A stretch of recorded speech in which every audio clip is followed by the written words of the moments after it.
Hi all, ഇന്ന് നമ്മൾ നോക്കാനായിട്ട് പോകുന്നത് നമ്മുടെ പ്രിയാമ്പിളിന്റെ രണ്ടാമത്തെ പാർട്ടാണ്.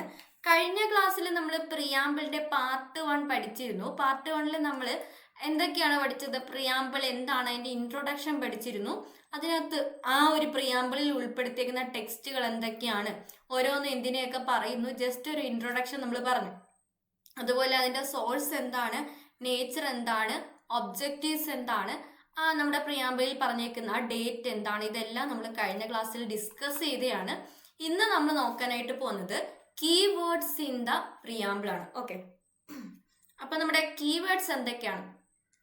നമ്മുടെ ഭരണഘടനയിൽ പറഞ്ഞേക്കുന്ന, നമ്മുടെ ഭരണഘടനയുടെ ആമുഖമായിട്ടുള്ള പ്രിയാമ്പിൾ ആണ് ഈ കൊടുത്തേക്കുന്നത്. ഇതിനകത്ത് ഏതൊക്കെയാണ് keywords? Sovereign, socialist, secular, democratic, republic. നമ്മളെ ബോൾഡ് ആയിട്ട് ആ വാക്കുകൾ അത്രയും കൊടുത്തിട്ടില്ലേ, അത് ഇത്ര എന്താണ്, അത് നമ്മുടെ കീവേഡ്സ് ആണ്. അതുപോലെ തന്നെ ജസ്റ്റിസ്, ലിബർട്ടി, ഇക്വാളിറ്റി. തീർന്നില്ല, തുടക്കത്തിൽ എന്തുണ്ട്? ഫ്രട്ടേണിറ്റി എന്ന് പറഞ്ഞിട്ട് അതിനെ പറ്റിയും പറയുന്നുണ്ട്.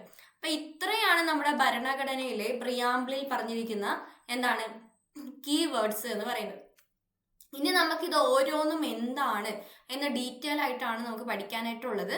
അപ്പൊ നമ്മൾ അതിലേക്ക് പോവുകയാണ്. ഓക്കെ, ആദ്യം തന്നെ നമുക്ക് നോക്കാനുള്ളത് എന്താണ്? സോഴ്സസിനെ പറ്റിയാണ്. അതായത് നമ്മുടെ ഭരണഘടനയിലെ സോഴ്സസ് നമ്മൾ പറഞ്ഞ നമ്മുടെ എന്താണ്, ജനങ്ങളാണ്. നമ്മൾ കഴിഞ്ഞ ക്ലാസ്സിൽ പഠിച്ചിരുന്നു. ഇനി അതിന്റെ സ്വഭാവം, നേച്ചറിനെ പറ്റി പറഞ്ഞു.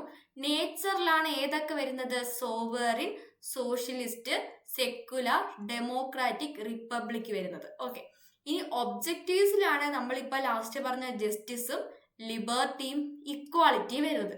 നമ്മൾ ഇന്ന് ഈ ഒരു ക്ലാസ്സിൽ നോക്കാൻ പോകുന്നത് ഈ നേച്ചറിൽ വരുന്ന sovereign, socialist, secular, democratic, republic, ഈ ഇത്രയും വാക്കുകൾ ഓരോന്നും എന്താണ് ഡിനോട്ട് ചെയ്യുന്നത്, അതാണ് നമ്മൾ ഈ ഒരു ക്ലാസ്സിൽ നോക്കാനായിട്ട് പോകുന്നത്. ഓക്കെ, അപ്പം സോവറിൻ എന്ന് പറഞ്ഞാൽ എന്താണ്? പരമാധികാരം. എന്താണ്? പരമാധികാരം എന്നാണ് അർത്ഥമാക്കുന്നത്. ഓക്കെ അല്ലേ? അപ്പൊ സോവറിൻ എന്ന് പറഞ്ഞാൽ എന്താണ്? പരമാധികാരമാണ്. അപ്പൊ പരമാധികാരം എന്ന് പറഞ്ഞാൽ എന്താ?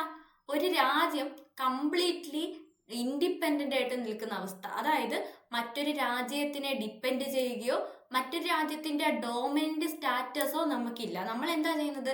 നമ്മൾ എല്ലാ കാര്യങ്ങളിലും സ്വതന്ത്രമായിട്ടാണ് തീരുമാനം എടുക്കുന്നത് അല്ലേ? നമുക്കിപ്പം നാറ്റോയിൽ അംഗമാകണം എന്ന് വിചാരിക്കുക. നാറ്റോയിൽ അംഗമാകണമെങ്കിൽ നമ്മൾ പോയി അമേരിക്ക എടുത്ത് ചോദിക്കുവോ ഞങ്ങൾ നാറ്റോയിൽ അംഗമായിക്കോട്ടെ എന്ന്? ഒരിക്കലും ചോദിക്കില്ല. നമുക്ക് ഇഷ്ടമാണ്, നമ്മുടെ ഇഷ്ടമാണ് അംഗമാവണോ വേണ്ടയോ എന്ന് പറഞ്ഞത് നമ്മുടെ ഇഷ്ടമാണ്. പിന്നെ നമ്മുടെ ഇന്ത്യയും ചൈനയായിട്ടുള്ളൊരു ഇഷ്യൂ. അപ്പൊ ഇന്ത്യയും ചൈന അവിടെ അതിർത്തിയെ കയ്യേറുമ്പോഴത്തേക്ക് ഇന്ത്യ പോയി അടുത്ത ആളത്ത് ചോദിക്കണോ ഞങ്ങൾ അവരെ അറ്റാക്ക് ചെയ്യട്ടെ എന്ന്? വേണ്ട, അതിന്റെ ആവശ്യമില്ല. ഇന്ത്യക്ക് പരമാധികാരമുണ്ട്. ഇന്ത്യ ഒരു രാജ്യത്തെയും ഡിപ്പെൻഡ് ചെയ്യുകയോ ഡോമിനന്റ് സ്റ്റാറ്റസിലോ അല്ല. ഡോമിനന്റ് സ്റ്റാറ്റസ് എന്ന് പറഞ്ഞാൽ പുത്രികാ പദവി. നമുക്കറിയാം ഓഗസ്റ്റ് ഓഫർ വഴി ഇന്ത്യക്ക് പുത്രികാ പദവി കൊടുക്കാന്നൊക്കെ ആര് പറഞ്ഞിരുന്നു? നമ്മുടെ ബ്രിട്ടീഷ് ഗവൺമെന്റ് പറഞ്ഞിരുന്നു. പുത്രികാ പദവി എന്ന് പറഞ്ഞാൽ എന്താണ്? നമുക്ക് സ്വാതന്ത്ര്യം ഉണ്ടാവും, പക്ഷെ എന്താണ്, എല്ലാ കാര്യത്തിലും ഇല്ല. ചില പ്രത്യേക കാര്യങ്ങൾ, അതായത് ഇപ്പം ഡിഫൻസ് അല്ലെങ്കിൽ നമ്മുടെ ടെക്നോളജി, അങ്ങനെയുള്ള പ്രത്യേക ചില കാര്യങ്ങളിൽ തീരുമാനം എടുക്കുന്നത് ആരായിരിക്കും? അത് നമ്മുടെ ഈ മെയിൻ ആയിട്ട് നിൽക്കുന്ന രാജ്യമായിരിക്കും. ഡോമിനന്റ് കൺട്രീസിന് ആ ഒരു അധികാരം ഉണ്ടാവില്ല. ഓക്കെ, അപ്പൊ ഇന്ത്യ അങ്ങനെ ഒരു രാജ്യമല്ല. ഇന്ത്യ എന്ന് പറഞ്ഞാൽ കംപ്ലീറ്റ് ആയിട്ടും ഇൻഡിപെൻഡന്റ് ആയിട്ടുള്ളൊരു സ്റ്റേറ്റ് ആണ്. ഓക്കെ അല്ലേ? ക്ലിയർ അല്ലേ? ഓക്കെ, ഇനി നമ്മുടെ there is no authority above it. നമ്മുടെ ഇന്ത്യക്ക് മുകളിലായിട്ട്, ഇന്ത്യയുടെ തീരുമാനം എടുക്കുന്നതിന് മുകളിലായിട്ട് മറ്റൊരു അതോറിറ്റി ഇല്ല. അതായത് നമ്മുടെ സ്വാതന്ത്ര്യം കിട്ടുന്നതിന് മുമ്പേ വരെ ബ്രിട്ടീഷുകാരായിരുന്നു നമ്മുടെ ഓരോ കാര്യങ്ങളിലും തീരുമാനം എടുത്തുകൊണ്ടിരുന്നത് അല്ലെ? ബ്രിട്ടീഷ് ഗവൺമെന്റ് ആയിരുന്നു. നമ്മുടെ ഇന്ത്യയിൽ പാസ്സാക്കുന്ന ഓരോ കാര്യങ്ങളും എന്താണ്, ബ്രിട്ടീഷ് ഗവൺമെന്റ് ആണ് അത് അംഗീകരിച്ച് വിടാൻ. അങ്ങനെ ഒരു അവസ്ഥ ഉണ്ടായിരുന്നു. ഇപ്പൊ നിലവിൽ അങ്ങനെ ഒരു അവസ്ഥയുണ്ടോ? ഇല്ല. ഇപ്പം നമ്മുടെ ഇന്ത്യ തന്നെയാണ് അതോറിറ്റി, അല്ലാതെ വേറൊരു അതോറിറ്റി അതിനു വേണ്ടിയില്ല. It is free to conduct its own affairs both international and external. International ആണെങ്കിലും എക്സ്റ്റേണൽ ആയിട്ടുള്ള കാര്യങ്ങളിലൊന്നും വേറൊരു രാജ്യങ്ങളുടെ ഇടപെടലൊന്നും ഇല്ലാതെ തന്നെ നമ്മുടെ ഇന്ത്യക്ക് സ്വന്തമായിട്ട് എന്താണ് ഓരോ കാര്യങ്ങൾ തീരുമാനിക്കാനുള്ള അധികാരമുണ്ട്. അതിനാണ് ഇവിടെ എന്തെന്ന് പറഞ്ഞേക്കുന്നത്? സോവറിൻ എന്നതുകൊണ്ട് ഉദ്ദേശിക്കുന്നത്. ഓക്കെ, എക്സാമ്പിൾ പറയുകയാണെങ്കിൽ കൂടുതൽ ഡീറ്റെയിൽ ആയിട്ട് പറഞ്ഞേക്കാണ്. നമുക്ക് 1947 ഓഗസ്റ്റ് 15-നാണ് എന്ത് കിട്ടിയത്? സ്വാതന്ത്ര്യം കിട്ടിയത്. എന്നാൽ ഈ സ്വാതന്ത്ര്യം കിട്ടിയപ്പോഴും നമ്മുടെ ഇന്ത്യയില് എന്താണ് ഈ സോവറിൻ എന്ന് പറയുന്ന സിറ്റുവേഷൻ ഉണ്ടായിരുന്നോ? ഇല്ല. ആ സമയത്ത് നമുക്ക് സ്വാതന്ത്ര്യം തന്നെങ്കിൽ പോലും ബ്രിട്ടീഷുകാർ ഇവിടെ ഉണ്ടായിരുന്നു. അവരപ്പം തന്നെ സ്വാതന്ത്ര്യം തന്നിട്ട് അവർ പോവുകയല്ല ചെയ്തത്. അവിടുത്തെ എന്താണ് നമ്മളെ ഭരണം പഠിപ്പിക്കാനും കൂടുതലൊന്ന് മേൽനോട്ടം വഹിക്കാൻ കുറച്ചു നാളും കൂടി ബ്രിട്ടീഷുകാർ നമുക്കൊപ്പം ഉണ്ടായിരുന്നു. അതിനുശേഷം 1950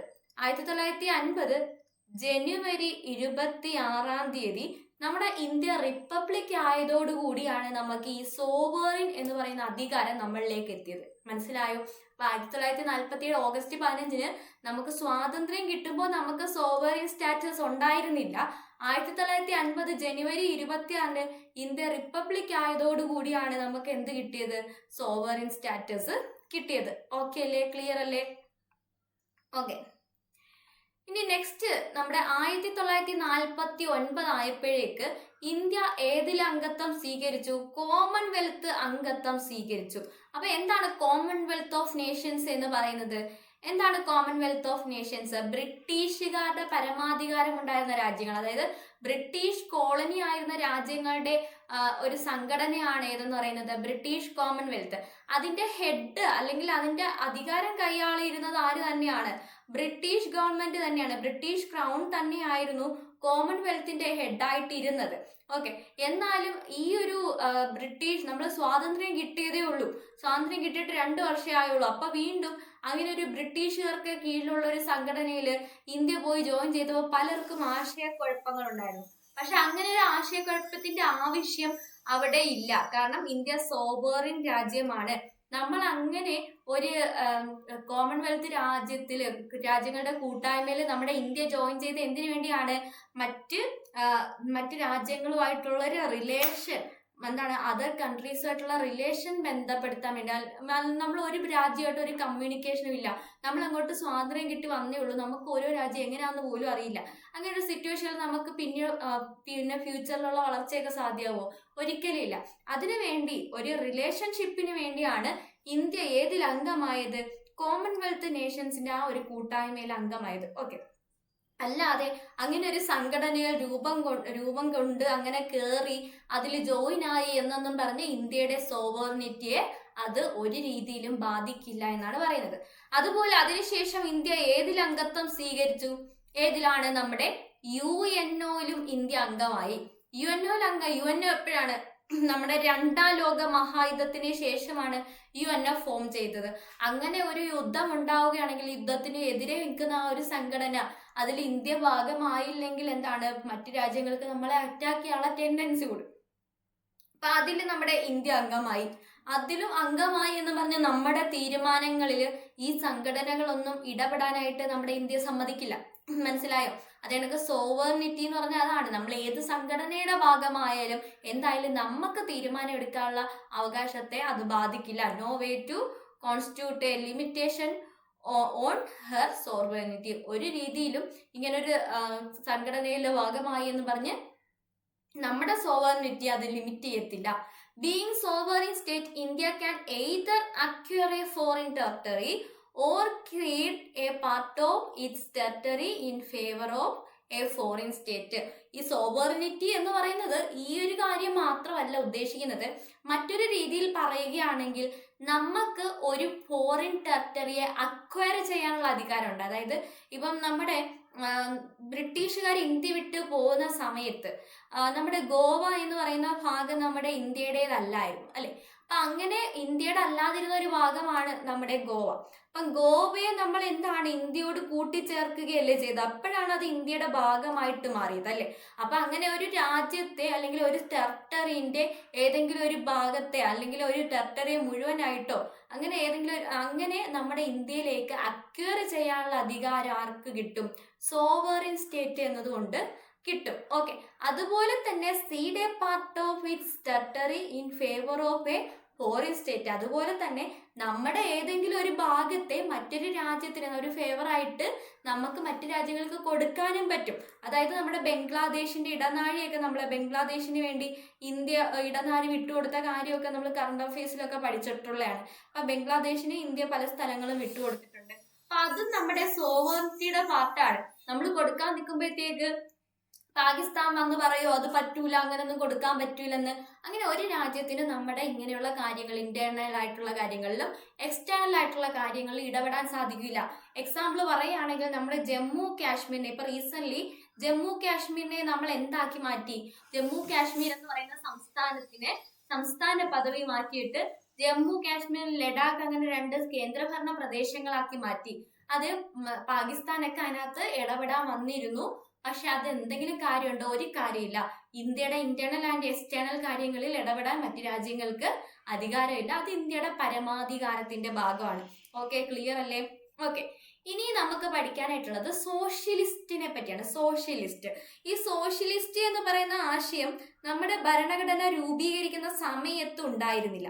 ഓക്കെ, പിന്നീടാണ് ഈ ഒരു ആശയം വരുന്നത്. അതായത് നമ്മുടെ സോവേർണിറ്റി ആ ഒരു സമയത്ത്, സോവേർണിറ്റി ഉണ്ടായിരുന്ന സമയത്ത് സോഷ്യലിസ്റ്റ് എന്ന് പറയുന്ന പദം നമ്മുടെ ഭരണഘടനയുടെ പ്രിയാമ്പിളിൽ ഉണ്ടായിരുന്നില്ല.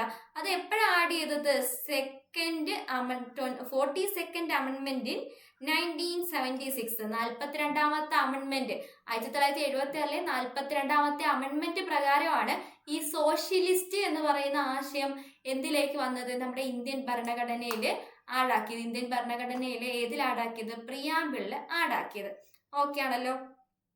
Okay, the Congress party itself adopted A resolution. നമ്മുടെ കോൺഗ്രസ് പാർട്ടി എന്താണ്? ഒരു റെസൊല്യൂഷൻ അംഗീകരിച്ചിരുന്നു. എന്തുമായിട്ട് ബന്ധപ്പെട്ടാണ്? സോഷ്യലിസ്റ്റിക് പാറ്റേൺ ഓഫ് സൊസൈറ്റി, ഇതുമായിട്ട് ബന്ധപ്പെട്ട ഒരു റെസൊല്യൂഷൻ ആവതി സെക്ഷനിൽ പാസ്സാക്കിയിരുന്നു. എന്ന് ആവതി സെക്ഷൻ നടന്നത് 1955 1955 നടന്ന ആവതി സെക്ഷനിൽ സോഷ്യലിസ്റ്റിക് പാറ്റേണിലുള്ള ഒരു സൊസൈറ്റി എന്ന ഒരു ആശയം എന്താണ് കോൺഗ്രസ് പാർട്ടി അഡോപ്റ്റ് ചെയ്തിരുന്നത്. ഇത് നിങ്ങൾ പാർട്ടി ബാക്ക്ഗ്രൗണ്ടിൽ നിങ്ങൾ നോക്കണ്ട. ഇതെന്ന് പറയുന്നത് നമ്മുടെ ഇന്ത്യയിൽ ആ ഒരു സമയത്തുണ്ടായിരുന്ന ഏക ദേശീയ പാർട്ടി, അല്ലെങ്കിൽ അത്രയും ആൾക്കാർ അംഗീകരിച്ചിരുന്ന ഒരു പാർട്ടി എന്ന് പറഞ്ഞാൽ അന്നത്തെ ഇന്ത്യൻ നാഷണൽ കോൺഗ്രസ് ആയിരുന്നു. ഓക്കെ, അതുകൊണ്ടാണ് ഇന്ത്യയുടെ കാര്യങ്ങൾ കൂടുതലും തീരുമാനം എടുത്തിരുന്നത് അന്ന് കോൺഗ്രസ് പാർട്ടിയാണ് എന്ന് പറയുന്നത്. അതിൽ നിന്ന് പിന്നീട് സ്പ്ലിറ്റ് ചെയ്താണ് പല പാർട്ടികളും എന്താണ് രൂപീകരിച്ചത്. നമുക്ക് ചരിത്രം, നമ്മൾ ഹിസ്റ്ററി പഠിക്കുമ്പോൾ നമ്മൾ പഠിക്കും. അതൊന്നും നമുക്ക് ഇവിടെ കണക്ട് ചെയ്യേണ്ട കാര്യമില്ല. ഓക്കെ, ഇനി അടുത്ത് നമ്മുടെ ഇന്ത്യൻ ബ്രാൻഡ് ഓഫ് സോഷ്യലിസം. അപ്പൊ എന്താണ് ഇന്ത്യ ഉൾക്കൊള്ളുന്ന സോഷ്യലിസം? ഇപ്പൊ നമ്മൾ കഴിഞ്ഞ ക്ലാസ്സിൽ നമ്മൾ പറഞ്ഞു പ്രിയാമ്പിളുമായിട്ട് ബന്ധപ്പെട്ട ഒരു കേസ് നടക്കുന്നുണ്ടായിരുന്നല്ലേ. അപ്പൊ ആ ഒരു കേസിൽ എന്താണ് പ്രശ്നം? നമ്മുടെ ഈ ഒരു 42nd അമെൻമെന്റ് എന്ന് പറയുന്നത്, 42ാമത്തെ അമെൻമെന്റ് നമ്മുടെ അടിയന്തരാവസ്ഥ സമയത്ത് അല്ലെങ്കിൽ എമർജൻസി സമയത്താണ് ഉണ്ടായത്. ആ ഒരു സമയത്താണ് സോഷ്യലിസ്റ്റ് എന്ന് പറയുന്നതും സെക്യുലാർ എന്ന് പറയുന്നതുമായിട്ടുള്ള 2 ആശയങ്ങൾ നമ്മുടെ ഭരണഘടനയുടെ പ്രിയാമ്പിളിൽ ചേർത്തത് അല്ലെ. അപ്പൊ ഇതിനെ ചൊല്ലിയായിരുന്നു ഇപ്പൊ റീസെന്റ് നടന്ന ആ ഒരു കേസ്. ഓക്കെ, അപ്പം ഇന്ത്യയിൽ ഇവിടെ എന്തുകൊണ്ടാണ് സോഷ്യലിസവും സെക്യുലറും ഒരു ചോദ്യം ചെയ്തതിന്റെ കാര്യം, പാശ്ചാത്യ രാജ്യങ്ങളിൽ സോഷ്യലിസം എന്ന് പറഞ്ഞാൽ നമ്മൾ ഇവിടെ ഇന്ത്യയിൽ പറഞ്ഞേക്കുന്ന സോഷ്യലിസം അല്ല. അവരവിടെ ചോദ്യം ചെയ്തത് സോഷ്യലിസം എന്ന് പറയുന്നത് എന്താണ്? പബ്ലിക് ആയിട്ടുള്ള എല്ലാ കാര്യങ്ങളും പബ്ലിക് ആയിരിക്കണം. അതായത് ഗവൺമെന്റിന്റെ ഓതറൈസ് ആയിട്ടുള്ള സ്ഥാപനങ്ങൾ മാത്രമേ പ്രവർത്തിക്കൂ, പ്രൈവറ്റ് ഫീൽഡിനെ അത് പ്രോത്സാഹിപ്പിക്കുന്നില്ല. അങ്ങനെ ഒരു രീതി ആയിരുന്നു എന്താണ് സോഷ്യലിസം എന്ന് പറഞ്ഞാൽ മറ്റു രാജ്യങ്ങളിലൊക്കെ ഉള്ളത്. അതേപോലെ സെക്യുലർ എന്ന് പറഞ്ഞാൽ മതേതരത്വമാണ് അല്ലെ. അപ്പൊ ഇതിനെ ചോദ്യം ചെയ്തുകൊണ്ട് ഇതിന്റെ ഭരണഘടനാ സാധ്യത അല്ലെങ്കിൽ അതിന്റെ നിയമസാധ്യത ചോദ്യം ചെയ്തുകൊണ്ടാണ് ഈ ഒരു കേസ് കൊടുത്തിരുന്നത്. പക്ഷെ കോടതി ഇപ്പൊ വ്യക്തമായി പറഞ്ഞു ഇത് രണ്ടും ഭരണഘടനയുടെ അവിഭാജ്യ ഘടകമാണെന്ന് പറഞ്ഞിട്ടുണ്ട്. ആ കേസ് തള്ളിപ്പോയിട്ടുണ്ട്. അപ്പൊ ഇവിടെ എന്താണ് ഇന്ത്യയുടെ സോഷ്യലിസം എന്ന് പറഞ്ഞാൽ എന്താണ്? അവരവിടെ വാദിച്ച സോഷ്യലിസം ആണോ? ആ കേസിൽ വിധിച്ച ആ കേസ് കൊടുത്ത ആൾക്കാർ വാദിച്ച സോഷ്യലിസം ആണോ നമ്മുടെ ഇന്ത്യയുടെ സോഷ്യലിസം? അല്ല. ഇന്ത്യയുടെ സോഷ്യലിസം എന്ന് പറഞ്ഞാൽ ഡെമോക്രാറ്റിക് സോഷ്യലിസം ആണ്. 2 തരത്തിലുള്ള സോഷ്യലിസം ഉണ്ട്. ഡെമോക്രാറ്റിക് സോഷ്യലിസവും കമ്മ്യൂണിസ്റ്റ് സോഷ്യലിസവും. എന്താണ് ഡെമോക്രാറ്റിക് സോഷ്യലിസം എന്നും കമ്മ്യൂണിസ്റ്റിക് സോഷ്യലിസം എന്ന് 2 ടൈപ്പ് സോഷ്യലിസം ഉണ്ട്. ഈ കേസ് കൊടുത്ത ആൾക്കാർ വാദിച്ച സോഷ്യലിസം കമ്മ്യൂണിസ്റ്റിക് സോഷ്യലിസം ആണ്. യഥാർത്ഥത്തിൽ ഇന്ത്യയുടെ സോഷ്യലിസം എന്താണ്? ഡെമോക്രാറ്റിക് സോഷ്യലിസം ആണ്. ഓക്കെ, കമ്മ്യൂണിസ്റ്റിക് സോഷ്യലിസം എന്ന് പറഞ്ഞാൽ എന്താണ്? നമ്മൾ പറഞ്ഞു, ഒരു രീതിയിലും എന്താണ് പ്രൈവറ്റ് ആയിട്ടുള്ള കാര്യങ്ങൾ, അതായത് പ്രൈവറ്റ് ആയിട്ടുള്ള പ്രോപ്പർട്ടീസിനെ ഒന്നും പ്രോത്സാഹിപ്പിക്കാതെ, അവരുടെ പ്രൊഡക്ഷനെ ഒന്നും പ്രോത്സാഹിപ്പിക്കാതെ ഫുൾ ഗവൺമെന്റ് ഓതറൈസ് ആയിട്ടുള്ള പ്രോപ്പർട്ടീസിനെയും പ്രൊഡക്ഷനെയും ഒക്കെയാണ് പ്രോത്സാഹിപ്പിക്കുന്നത്. അങ്ങനെ എന്താണ് ആ ഒരു രീതിയിലുള്ള ഒരു സോഷ്യലിസത്തെയാണ് കമ്മ്യൂണിസ്റ്റിക് സോഷ്യലിസം എന്ന് പറയുന്നത്. നമ്മുടെ പണ്ടത്തെ USSRലൊക്കെ നിലവിൽ നിന്നിരുന്നത് കമ്മ്യൂണിസ്റ്റിക് സോഷ്യലിസം ആയിരുന്നു. എന്നാൽ ഇന്ത്യ ഏതാ എടുത്തത്? ഇന്ത്യ ഡെമോക്രാറ്റിക് സോഷ്യലിസം ആണ് എടുത്തേക്കുന്നത്. അതെന്ന് പറഞ്ഞാൽ എന്താണ്? അതായത് മിക്സഡ് എക്കണോമി ആണ് ഇന്ത്യ ചൂസ് ചെയ്തത്, അല്ലാതെ സോഷ്യലിസ്റ്റിക് എക്കണോമി അല്ല. എന്താണ്? മുതലാളിത്ത എക്കണോമി അല്ല, അതുപോലെ തന്നെ സോഷ്യലിസ്റ്റ് എക്കണോമി അല്ല. രണ്ടും കൂടെ ചേർന്നൊരു മിക്സഡ് സമ്പദ് വ്യവസ്ഥയാണ്, അല്ലെങ്കിൽ മിക്സഡ് എക്കണോമിയാണ് നമ്മുടെ ഇന്ത്യ ചൂസ് ചെയ്തത്, അല്ലേ? അതാണ് എന്തെന്ന് പറയുന്നത്? ഡെമോക്രാറ്റിക് സോഷ്യലിസം എന്ന് പറയുന്നത്. അതായത് ബോത്ത് പബ്ലിക് ആൻഡ് പ്രൈവറ്റ് സെക്ടേഴ്സിനെ എന്താണ് രണ്ടിനെയും നമ്മുടെ ഇന്ത്യ പ്രോത്സാഹിപ്പിക്കുന്നുണ്ട്. അതായത് നമുക്ക് ഗവൺമെന്റ് ഓതറൈസ്ഡ് ആയിട്ടുള്ള സ്ഥാപനങ്ങൾ വേണം. നമുക്കറിയാം, നമ്മള് ഒരു ഗവൺമെന്റിന്റെ കീഴിൽ ഒരു സംഭവം, നമ്മളൊരു ഗവൺമെന്റ് ഹോസ്പിറ്റലിൽ പോവുകയാണെങ്കിൽ നമുക്ക് എല്ലാവർക്കും ഈക്വൽ ആയിട്ടുള്ള റൈറ്റ്സും കാര്യങ്ങളൊക്കെ കിട്ടും. പക്ഷെ അതേസമയം പ്രൈവറ്റ് ആയിട്ടുള്ള ഒരു സ്ഥലത്ത് പോകണമെങ്കിൽ അത് കിട്ടില്ല. അതേ സ്ഥാനത്ത് നമ്മുടെ കേരള PSC, നമ്മളെല്ലാവരും കേരള PSC എക്സാം എഴുതുന്നുണ്ട്. അതേ കണക്ക് എന്താണ് മറ്റ് സംസ്ഥാന PSC എക്സാംസ് എഴുതുന്നുണ്ട്. അപ്പൊ അവിടെ PSC എന്ന് പറഞ്ഞാൽ ഗവൺമെന്റിന്റെ ആയതുകൊണ്ടാണ് നമുക്ക് എല്ലാവർക്കും ഈക്വൽ ആയിട്ട് നമ്മൾ എക്സാം എഴുതി നമുക്ക് കിട്ടുന്ന ലിസ്റ്റിന്റെ അടിസ്ഥാനത്തിൽ നമുക്ക് കയറാൻ പറ്റുന്നത്, അല്ലേ? എന്നാൽ ഒരു പ്രൈവറ്റ് സ്ഥാപനമാണെങ്കിൽ അങ്ങനെയാണോ?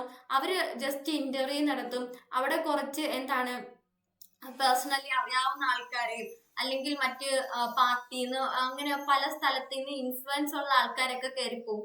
അങ്ങനെ ഫുള്ള് പ്രൈവറ്റ് ആയിരുന്നെങ്കിൽ സാധാരണക്കാരായിട്ടുള്ള ജനങ്ങൾക്ക് ജീവിക്കാൻ പറ്റുമോ? ഇല്ല. അപ്പം പബ്ലിക് ആയിട്ടുള്ള സംഭവങ്ങൾ ഉണ്ടെങ്കിലേ സാധാരണക്കാർക്കും കയറി വരാൻ പറ്റൂ. പ്രൈവറ്റ് ആയിട്ടുള്ള ഉണ്ടെങ്കിലേ നമ്മുടെ രാജ്യം പുരോഗതിയിലേക്ക് പോകും. നമ്മൾ എന്തുകൊണ്ടാണ് ഇപ്പോ നമ്മുടെ അദാനിനെ ഇത്രയധികം നമ്മുടെ ഗവൺമെന്റ് പ്രോത്സാഹിപ്പിക്കുന്നത്? എന്തുകൊണ്ടാണ്? അതൊരു പ്രൈവറ്റ് സ്ഥാപനം, ഒരു പ്രൈവറ്റ് ആയിട്ടുള്ള ഒരു വ്യക്തിയെ ഇത്രയധികം ഗവൺമെന്റ് എന്തുകൊണ്ട് പ്രോത്സാഹിപ്പിക്കുന്നു എന്ന് പറഞ്ഞാൽ അതേ കണക്കുള്ള സമ്പന്നന്മാരുണ്ടെങ്കിലേ നമ്മുടെ രാജ്യത്തിന്റെ പുരോഗതി ഉണ്ടാവും. പക്ഷെ ഓരോ പേഴ്സൺസിനും, ഓരോ രാജ്യത്തിലുള്ള ഓരോ പൗരന്മാർക്കും എന്താണ് അവരുടെ പുരോഗതി ഉണ്ടാവണമെങ്കിൽ അവിടെ പബ്ലിക് സെക്ടർ വേണം. ഓക്കെ, അപ്പൊ ഇത് രണ്ടും കൂടെ ചേർന്ന ഒരു എക്കണോമിയാണ് ഇന്ത്യ ചൂസ് ചെയ്തേക്കുന്നത്. അത് നമ്മുടെ ഇന്ത്യയുടെ കുറ്റമല്ല. ഒരിക്കലും ഒരു സമ്പന്നനായിട്ടുള്ള ഒരു വ്യക്തിയെ അളവിൽ കൂടുതൽ സഹായിക്കുക എന്ന് പറയുന്നത് അത് നമ്മുടെ ഇന്ത്യയുടെ GDP വളർത്താൻ വേണ്ടിയാണ് നമ്മുടെ ഇന്ത്യ അങ്ങനെയൊക്കെ ചെയ്യുന്നത്. ഓക്കെ, അത് ഒരു രാജ്യത്തിന്റെ അവരുടെ വളർച്ചയുടെ ഭാഗമാണ്. നമുക്കറിയാം, ഇപ്പോഴത്തെ യൂണിയൻ ബജറ്റിൽ നമ്മുടെ നരേന്ദ്രമോദി പറഞ്ഞിട്ടുണ്ട്, എന്താണ് ഇന്ത്യ ഇപ്പൊ നിലവിൽ വികസന രാജ്യമാണ്, വികസിത രാജ്യമാക്കാനാണ് ശ്രമിക്കുന്നത്. അങ്ങനെ വികസിത രാജ്യമാക്കണമെങ്കിൽ നമ്മുടെ GDP നല്ല രീതിയിൽ വളരണം. അങ്ങനെ GDP വളർത്താൻ നമ്മളെ കൊണ്ടുപറ്റുമോ? നമ്മളൊക്കെ സാധാരണക്കാരായിട്ടുള്ള ആൾക്കാരാണ്, അല്ലേ? അപ്പൊ GDPയിൽ വലിയ നേട്ടങ്ങൾ ഉണ്ടാക്കണമെങ്കിൽ സമ്പന്നരായിട്ടുള്ള ആളുകൾ വേണം, അല്ലെ? ശതകോടീശ്വരന്മാരായിട്ടുള്ള ആൾക്കാർ വേണം. അദാനിയെ കണക്കുള്ള വലിയ ബിസിനസ്മാൻമാരൊക്കെ ഉണ്ടെങ്കിലാണ് ഈ GDP അത്രയധികം കയറി പോവുള്ളൂ. ഓക്കെ, അവരുടെ ബിസിനസ്സും അവരുടെ കാര്യങ്ങളും എസ്റ്റാബ്ലിഷ് ചെയ്യാൻ നമ്മൾ സാഹചര്യം എടുക്കുമ്പോഴാണ് GDP അത്രയും വളരുന്നത്. ഓക്കെ, അപ്പൊ അതുകൊണ്ടാണ് അവിടെ ആ ഒരു പ്രോത്സാഹനം വരുന്നത്. അതുപോലെ തന്നെ നമ്മളെ പ്രോത്സാഹിപ്പിക്കുന്നില്ലേ, നമുക്ക് വേണ്ടിയാണ് പബ്ലിക് ആയിട്ടുള്ള സ്ഥാപനങ്ങളും കാര്യങ്ങളും ഒക്കെ പ്രവർത്തിക്കുന്നത്. ഓക്കെ, ക്ലിയർ ആണല്ലോ? അങ്ങനെ ഈ 2 തരത്തിലുള്ള എക്കണോമിയാണ് നമ്മുടെ ഇന്ത്യ പ്രോത്സാഹിപ്പിക്കുന്നത്. അതുകൊണ്ട് തന്നെ ഇത് മിക്സഡ് എക്കണോമിയാണ്. മിക്സഡ് എക്കണോമി അല്ലെങ്കിൽ ഇത് എന്ത് സോഷ്യലിസം ആണ്? ഡെമോക്രാറ്റിക് സോഷ്യലിസം ആണ്. ഓക്കെ അല്ലേ? അപ്പൊ നമ്മുടെ സുപ്രീം കോടതി ഇതിനെ പറ്റി പറഞ്ഞേക്കുന്നത്, അതായത് ഡെമോക്രാറ്റിക് സോഷ്യലിസത്തെ പറ്റി നമ്മുടെ സുപ്രീം കോടതി ഡിഫൈൻ ചെയ്തിട്ടുണ്ട്. നമുക്കറിയാം എന്തുകൊണ്ടാണ് ഇവിടെ സുപ്രീം കോടതി പറയുന്ന കാര്യം പറയുന്നത്. നമുക്കറിയാം നിയമം ഉണ്ടാക്കാനുള്ള അവകാശം ആർക്കാണ്? അത് പാർലമെന്റിനാണ്. എന്നാൽ ഒരു നിയമം നടപ്പിലാക്കുന്നത് ആരാണ്? അത് നമ്മുടെ എക്സിക്യൂട്ടീവ് വിഭാഗമാണ്, അല്ലേ? ലെജിസ്ലേറ്റീവ് വിഭാഗം നിയമം ഉണ്ടാക്കുമ്പോൾ എക്സിക്യൂട്ടീവ് വിഭാഗം അത് നടപ്പിലാക്കും. എന്നാൽ ആ നിയമത്തെ നിർവചിക്കുന്നത് ആരാണ്, വിശദീകരിക്കുന്നത് ആരാണ്, അത് സുപ്രീം കോടതിയാണ്. അപ്പൊ ഇങ്ങനൊരു ഡെമോക്രാറ്റിക് സോഷ്യലിസം എന്ന് പറയുന്ന വേർഡ് അല്ലെങ്കിൽ നമ്മുടെ ഭരണഘടനയൊക്കെ നിർവചിക്കാനുള്ള അവകാശം സുപ്രീം കോടതിക്കാണുള്ളത്. അപ്പം ഭരണഘടനയിൽ ഡെമോക്രാറ്റിക് സോഷ്യലിസം എന്ന് പറഞ്ഞ വാക്ക് അല്ലെങ്കിൽ സോഷ്യലിസം എന്ന് പറയുമ്പോൾ അത് എന്താണ് എന്ന് നിർവചിക്കാനുള്ള അധികാരം ആർക്കാണ്, അത് സുപ്രീം കോടതിക്കാണ്. അതുകൊണ്ടാണ് സുപ്രീം കോടതി പറഞ്ഞ കാര്യം നമുക്കിവിടെ എടുത്തു പറഞ്ഞേക്കുന്നത്. അപ്പൊ ഡെമോക്രാറ്റിക് സോഷ്യലിസം എന്താണ് എയിം ചെയ്യുന്നത് എന്നാണ് സുപ്രീം കോടതി പറഞ്ഞേക്കുന്നത്, end poverty, ignorance, disease and inequality of opportunity. അതായത് എല്ലാ തരത്തിലുള്ള അസമത്വം ഒഴിവാക്കാൻ വേണ്ടിയാണ് ഡെമോക്രാറ്റിക് സോഷ്യലിസം എയിം ചെയ്യുന്നത്.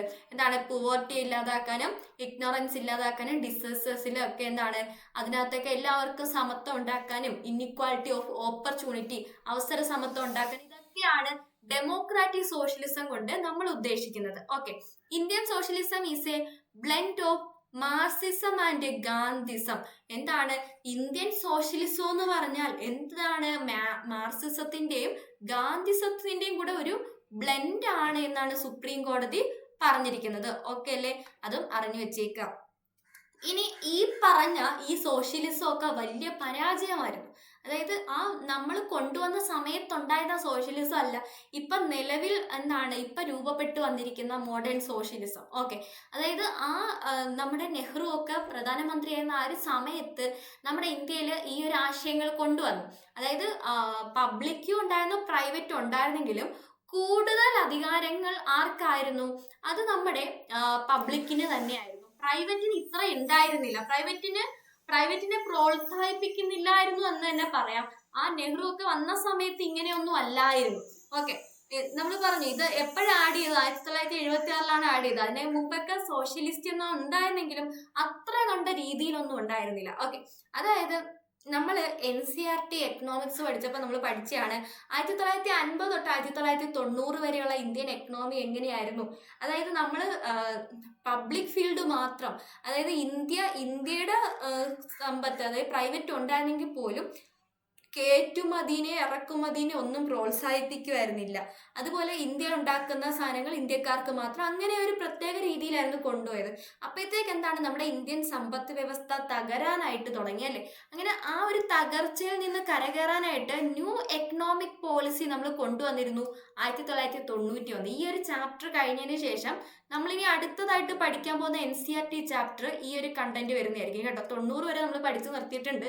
ഇതിന് ശേഷം എക്കണോമിക്സ് ആയിരിക്കും ഇതിന് ശേഷം പഠിക്കുക. Okay, new economic policy of liberalisation, privatisation, globalisation. അതായത് അവിടെ ആഗോളവൽക്കരണം, ഉദാരവൽക്കരണം, സുതാര്യവൽക്കരണം, ആഗോളവൽക്കരണം ഇത് ഉൾപ്പെടുന്ന ഒരു സമ്പത്ത് വ്യവസ്ഥ, ഒരു പുതിയ ന്യൂ എക്കണോമിക് പോളിസി നമ്മൾ 1991 കൊണ്ടുവന്നു. ഓക്കെ, അപ്പൊ അതും ഇത് നമ്മുടെ സോഷ്യലിസത്തിന്റെ മറ്റൊരു സൈഡാണ്. അതായത് ആദ്യം ഉണ്ടായിരുന്ന സോഷ്യലിസം അല്ല, ഇത് വന്നതിന് ശേഷം ഉണ്ടായ ഒരു സോഷ്യലിസം. ഓക്കെ അല്ലേ. ഓക്കെ, ഇനി അടുത്തതായിട്ട് നമുക്ക് പഠിക്കാനായിട്ടുള്ളത് സെക്കുലാർ എന്ന് പറയുന്ന ആശയമാണ്. ഓക്കെ, സെക്കുലാർ എന്ന് പറയുന്നത് ആശയവും നമ്മുടെ ഇന്ത്യൻ ഭരണഘടനയിൽ എപ്പോഴാണ് വന്നത്, 42ാമത്തെ അമെൻമെന്റ് 1976 വന്നത്. ഇത് നമ്മുടെ ഇന്ദിരാഗാന്ധി സർക്കാർ 1976 ആഡ് ചെയ്ത ഒരു പുതിയ വേർഡാണ് നമ്മുടെ പ്രിയാമ്പിളിൽ. അപ്പൊ ഇതിനെ 76. ഓക്കെ, ഇതിനെ ചൊല്ലി, ഈ ഒരു വേർഡിനെ ചൊല്ലിയും കൂടിയാണ് ഈ പ്രാവശ്യം നമ്മുടെ കേസ്, പ്രിയാമ്പിളുമായിട്ട് ബന്ധപ്പെട്ട കേസ് നമ്മൾ പഠിച്ചത്. അപ്പൊ നമ്മുടെ secular 2 was added to 42nd constitution അമെൻമെന്റ് act of 1976 as the Supreme Court said in 1974. അപ്പൊ ഇതിനെ ആഡാക്കുന്നതിനെ പറ്റി നമ്മുടെ സുപ്രീം കോടതി കുറച്ച് കാര്യങ്ങൾ പറയുന്നുണ്ട്, അത് നമുക്ക് അറിയണം. ഓക്കെ, നമ്മുടെ ഈ ഒരു വേർഡ് ആഡ് ചെയ്യുന്നതിന് മുമ്പേ തന്നെ, അതായത് 1976 നമ്മൾ ആഡ് ചെയ്തത്, സെക്യുലർ എന്ന് പറയുന്ന വാക്ക് ആഡ് ചെയ്തെങ്കിലും ഈ സമയത്തിന് മുന്നേ, അതായത് സ്വാതന്ത്ര്യം കിട്ടി കഴിഞ്ഞപ്പോഴേ ഇന്ത്യ എന്ന് പറഞ്ഞാൽ മതേതര രാജ്യം തന്നെയായിരുന്നു അല്ലെ. പക്ഷെ അത് എടുത്തു പറഞ്ഞിട്ടില്ലെന്നേ ഉള്ളൂ. പക്ഷെ അത് നമ്മൾ ആഡ് ചെയ്തു വെച്ചു, അത്രേ ഉള്ളൂ കേട്ടോ. ഓക്കെ അല്ലേ. അപ്പൊ നമ്മുടെ കോൺസ്റ്റിറ്റ്യൂഷനിൽ മെൻഷൻ ചെയ്തിട്ടില്ലായിരുന്നെങ്കിലും ഇന്ത്യ ആൾറെഡി ഒരു സെക്യുലർ സ്റ്റേറ്റ് ആയിരുന്നു. അപ്പൊ ഇതിനെ പറ്റി ഒരു സംശയം വേണ്ട. നമ്മുടെ ഫണ്ടമെന്റൽ റൈറ്റ്സിലെ ആർട്ടിക്കിൾ 25 തൊട്ട് 28 വരെ എന്നുള്ള റൈറ്റ്സ് ടു ഫ്രീഡത്തിനകത്ത് വ്യക്തമായി വ്യക്തമായിട്ട് ഈ റിലീജിയൻസിന്റെ അവകാശത്തെ പറ്റി പറയുന്നുണ്ട് അല്ലെ. ആർട്ടിക്കിൾ 25 to 28 വരെയാണ് right to freedom of religion പറയുന്നത്. ഇതിൽ വ്യക്തമായിട്ട് ഈ ഒരു കാര്യം ഗ്യാരണ്ടി ചെയ്യുന്നുണ്ട്. ഇതും നമ്മുടെ റീസെന്റ് നമ്മുടെ എക്സാമുമായിട്ട് ബന്ധപ്പെട്ട് നമ്മൾ പഠിച്ച മറ്റൊരു കാര്യമാണ് ആർട്ടിക്കിൾ 14 തൊട്ട് 16 വരെയും എന്താണ് നമ്മുടെ സോഷ്യലിസത്തെ പറ്റി അല്ല, സെക്യുലാർ എന്ന് പറയുന്ന ആശയം അല്ലെ, സെക്യുലാർ സോഷ്യലിസത്തെ പറ്റി പറയുന്നുണ്ട് എന്ന് പറഞ്ഞ് നമ്മൾ പഠിച്ചിരുന്നു. ഇതും കൂടെ നിങ്ങൾ അറിഞ്ഞു വെച്ചേക്കുക. സെക്യുലറിനെ പറ്റി വ്യക്തമായിട്ട് നമുക്ക് ഗ്യാരണ്ടി വരുന്ന ആർട്ടിക്കിൾ ഏതൊക്കെയാണ്? ആർട്ടിക്കിൾ 25 to 28 ആണ്. ഓക്കെ, ഇനി നമ്മുടെ the Indian constitution embodies the positive concept of secularities. അതായത് നമ്മുടെ സെക്യുലാരിസത്തിന്റെ പോസിറ്റീവ് കൺസെപ്റ്റ് ആണ് നമ്മുടെ ഇന്ത്യ അഡോപ്റ്റ് ചെയ്തിരിക്കുന്നത്. അല്ലാതെ അതിന്റെ ദോഷവശങ്ങളൊന്നും നമ്മൾ എടുത്തിട്ടില്ല. നമ്മളൊരു അഡോപ്റ്റഡ് കോൺസ്റ്റിറ്റ്യൂഷൻ ആണ് അല്ലെ. ആ അഡോപ്റ്റഡ് കോൺസ്റ്റിറ്റ്യൂഷൻ എന്ന് പറഞ്ഞാൽ പല രാജ്യങ്ങളുടെയും പഠിച്ചിട്ട് അവരുടെ നെഗറ്റീവ്സും പോസിറ്റീവ്സും എല്ലാം പഠിച്ച് അതിന്റെ പോസിറ്റീവ് സൈഡ്സ് ആണ് നമ്മൾ കൂടുതലും ഇന്ത്യൻ കോൺസ്റ്റിറ്റ്യൂഷനിൽ ഇൻക്ലൂഡ് ചെയ്തേക്കുന്നത്. നമ്മുടെ ഇന്ത്യക്ക് ഒരു ഔദ്യോഗിക മതമില്ല അല്ലെ. All religions in our country have the same status and support from the state അല്ലെ. അപ്പൊ എന്താണ് നമ്മുടെ ഇന്ത്യക്ക് ഔദ്യോഗികമായിട്ടൊരു മതമൊന്നുമില്ല. എല്ലാ മതങ്ങളെയും ഇന്ത്യ അംഗീകരിക്കുകയും ബഹുമാനിക്കുകയും ചെയ്യുന്നുണ്ട്. അതാണ് നമ്മുടെ ഇന്ത്യയുടെ ഒരു സെക്യുലാരിസം എന്ന് പറയുന്നത് കേട്ടോ. ഇന്ത്യയുടെ സെക്യുലാരിസം എന്താണ്? ഇന്ത്യക്ക് ഒഫീഷ്യലി ഒരു റിലീജിയനോടും പ്രത്യേകിച്ചൊരു താല്പര്യമൊന്നുമില്ല. നമ്മുടെ ഭരണഘടനയ്ക്കും ഇങ്ങനെ പ്രത്യേകിച്ച് താല്പര്യമൊന്നുമില്ല. എല്ലാ മതങ്ങളെയും നമ്മുടെ ഇന്ത്യ ഒരേ സ്റ്റാറ്റസിലും ഒരേ സപ്പോർട്ടുമാണ് കൊടുക്കുന്നത്. ഓക്കെ ആണോ? ക്ലിയർ അല്ലേ? ഇനി അടുത്ത് നമുക്ക് പഠിക്കാനുള്ള പദമാണ് ഡെമോക്രാറ്റിക്. ഓക്കെ, ഡെമോക്രാറ്റിക് എന്ന് പറഞ്ഞാൽ എന്താണ്? ഡെമോക്രാറ്റിക് എന്ന് പറഞ്ഞാൽ ജനാധിപത്യം എന്നതാണ് അർത്ഥമാക്കുന്നത് അല്ലേ. അപ്പൊ ഡെമോക്രസി എന്ന് പറഞ്ഞാൽ 2 ടൈപ്പ് ഉണ്ട്, നമ്മൾ പഠിച്ചിട്ടുണ്ട്. ഡയറക്റ്റ് ഡെമോക്രസിയും ഇൻഡയറക്റ്റ് ഡെമോക്രസിയും. ഓക്കെ, അപ്പൊ ഡെമോക്രസി 2 ടൈപ്പ് ഉണ്ട്, ഡയറക്റ്റ് ഡെമോക്രസിയും ഇൻഡയറക്റ്റ് ഡെമോക്രസി. ഡയറക്റ്റ് എന്ന് പറഞ്ഞാൽ എന്താണ്? ഡയറക്റ്റ് എന്ന് പറഞ്ഞാൽ പീപ്പിൾസിന് അവർക്ക് ഡയറക്റ്റ് ആയിട്ട് അവരുടെ സുപ്രീം പവർ ഉപയോഗിക്കാം. അതായത് നമ്മുടെ സ്വിറ്റ്സർലൻഡിൽ നടക്കുന്നത് ഈ ഒരു രീതിയാണ്. സ്വിറ്റ്സർലൻഡിൽ ഡയറക്റ്റ് ഡെമോക്രസി ആണുള്ളത്. അവിടെ എന്താ ചെയ്യുന്നത്? അവിടെ ജനങ്ങൾ നേരിട്ട് തീരുമാനിക്കും ആര് പ്രസിഡന്റ് ആണോ, ആര് പ്രധാനമന്ത്രിയാണോ, നിയമം എങ്ങനെ ഉണ്ടാക്കണം, നിയമം എങ്ങനെ നടപ്പാക്കണം, എല്ലാം നമ്മുടെ ജനങ്ങൾ തീരുമാനിക്കും. അതിനായിട്ട് അവർ 4 ഡിവൈസസ് ആണ് യൂസ് ചെയ്യുന്നത്. ഏതൊക്കെയാണ്? Referendum, initiative, recall, plebiscite. എന്താണ്? അപ്പൊ എന്തൊക്കെയാണ് യൂസ് ചെയ്യുന്നതെന്ന് വെച്ചാൽ റെഫറൻഡം എന്ന് പറഞ്ഞാൽ എന്താണ്? ഒരു നിയമം പാസ്സാക്കി അത് ജനങ്ങൾക്ക് അക്സെപ്റ്റബിൾ ആണോ അല്ലയോ എന്ന് അവരത് വോട്ട് ചെയ്ത് തീരുമാനിക്കും. എല്ലാവർക്കും വോട്ട് ചെയ്യാം. ഇനിഷ്യേറ്റീവ് എന്ന് പറഞ്ഞാൽ എന്താണ്? ഗവൺമെന്റ് പാസ്സാക്കിയല്ല, ചിലപ്പോൾ ജനങ്ങൾ തന്നെ ഒരു നിയമം കൊണ്ടുവരും. അത് എല്ലാവർക്കും കൂടെ തീരുമാനിച്ച് വേണോ വേണ്ടയോ എന്ന് ആലോചിച്ചിട്ട് നടപ്പിലാക്കാം. റീകാൾ എന്ന് പറഞ്ഞാൽ എന്താണ്? നമ്മളിപ്പോൾ ഇന്ത്യയിൽ ഒരാളെ എലക്ട് ചെയ്ത് വിടുന്നു. ഓക്കെ, 2 വർഷം കഴിയുമ്പോൾ അയാൾ കറപ്റ്റഡ് ആയി, ഓക്കെ, അഴിമതിക്കാരനായി. അപ്പൊ നമുക്ക് ഈ 5 വർഷം കഴിയാതെ നമുക്ക് അയാളെ ഇറക്കാൻ പറ്റൂല. പക്ഷെ എന്താണ്? ഇവിടെ എന്ന് പറഞ്ഞാൽ ജനങ്ങൾക്ക് അയാളെ തിരിച്ചു വിളിക്കാം, നിനക്ക് ഇറങ്ങടാന്ന് പറഞ്ഞ് ഇറക്കി വിടാം. മനസ്സിലായോ? അപ്പൊ അവിടെ റീകാൾ എന്ന് പറഞ്ഞൊരു ഓപ്ഷൻ ഉണ്ട്. അതുപോലെ പ്ലെബിസിറ്റി എന്ന് പറഞ്ഞൊരു ഓപ്ഷൻ എന്ന് പറഞ്ഞാൽ അത് ബൗണ്ടറീസ് ആണ് കേട്ടോ. പ്ലെബിസിറ്റി എന്ന് പറഞ്ഞാൽ എന്താണ്? ബൗണ്ടറീസുമായിട്ട് ബന്ധപ്പെട്ട്. അതായത് ഇതൊരു രാജ്യമാണ് എന്ന് വിചാരിക്കാം. ഓക്കെ, അല്ലെങ്കിൽ ഇതൊരു രാജ്യത്തില് എന്താണ്? ഇവിടെ ഒരു സംസ്ഥാനമുണ്ട്, ഇവിടെ ഒരു സംസ്ഥാനമുണ്ട്. ഓക്കെ, അപ്പൊ ഇതൊരു സംസ്ഥാനമാണ്, ഇതൊരു സംസ്ഥാനമാണ് നിങ്ങൾ വിചാരിക്കുക. അപ്പൊ ഈ ഒരു പാർട്ട്, അതായത് നടുക്ക് കിടക്കുന്ന പാർട്ട് എന്ന് പറഞ്ഞാൽ ഈ രാജ്യവും ഇതിന് അവകാശം പറയുന്നു. ഈ രാജ്യമല്ല, സംസ്ഥാനമാണ് കേട്ടോ. നമ്മുടെ ഒരു രാജ്യത്തിന്റെ കാര്യമല്ലേ പറയുന്നത്. സംസ്ഥാനമാണെന്ന് വിചാരിക്കുക. ഇതൊരു സംസ്ഥാനം, ഇതൊരു സംസ്ഥാനം. നടുക്കൂടെ ഒരു ചെറിയ പോർഷൻ പോകുന്നുണ്ട്. ഈ പോർഷന് 2 പേരും അധികാരം പറയുന്നുണ്ട്. അതായത് ഈ എ എന്ന് പറയുന്ന ഒരു സ്റ്റേറ്റും ബി എന്ന് പറയുന്ന സ്റ്റേറ്റും ഇതിന് അധികാരം പറയുകയാണ്, ഇത് അവരുടെ സ്ഥലമാണ് എന്ന് പറയുകയാണെങ്കിൽ ഇതെന്താണ്? ഒരു ബൗണ്ടറി റിലേറ്റഡ് ഇഷ്യൂ അല്ലേ. അപ്പൊ ഇവിടെ എന്താണ്? ഇവിടെ ജനങ്ങൾ തീരുമാനിക്കും. ഇതിലെ ആൾക്കാരെല്ലാം കൂടെ വോട്ട് ചെയ്തിട്ട് ആ ഒരു ഇതിനകത്തുള്ള ആൾക്കാരും കൂടെ ഒക്കെ വോട്ട് ചെയ്തിട്ട് അവർ തീരുമാനിക്കും ഏതിലോ ജോയിൻ ചെയ്യണം, എയിലോട്ട് ജോയിൻ ചെയ്യണോ, ബിയിലോട്ട് ജോയിൻ ചെയ്യണോ എന്ന്. ഡയറക്റ്റ് ആയിട്ട് എല്ലാം ഡയറക്റ്റ് അങ്ങ് തീരുമാനിച്ച് നടപ്പിലാക്കും, അത്രയേ ഉള്ളൂ. പക്ഷെ നമ്മുടെ ഇപ്പോൾ ഇന്ത്യ എന്ന് പറഞ്ഞാൽ ഇൻഡയറക്റ്റ് ഡെമോക്രസിയാണ്, ഡയറക്റ്റ് അല്ല. ഇങ്ങനൊരു സിറ്റുവേഷൻ ഇന്ത്യയിൽ വന്നാൽ എന്താ ചെയ്യുക?